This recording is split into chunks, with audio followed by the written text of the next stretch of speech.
আমরা এই বর্তমান জেনারেশন বিশ্বাসঘাতক মির্জাফরকে দেখি নাই, তবে আমরা এই জেনারেশন বিশ্বাসঘাতক আসিফ নজরুলকে দেখেছি। আমরা এই জেনারেশন বিশ্বাসঘাতক চুপ্পুকে দেখেছি। আমরা এই জেনারেশন বিশ্বাসঘাতক সেনাপ্রধানকে দেখেছি, ওয়াকারুজ্জামানকে দেখেছি।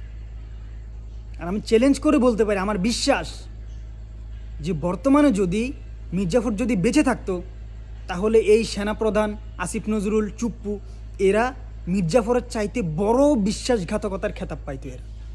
এরা এই জাতির সাথে বেইমানি করতেছে, এই জাতির সাথে বিশ্বাসঘাতকতা করছে, 18 কোটি মানুষের সাথে বেইমানি করছে, বিশ্বাসঘাতকতা করছে। এরাই হইতেছে যে বর্তমান যুগের সবচাইতে বড় বিশ্বাসঘাতক।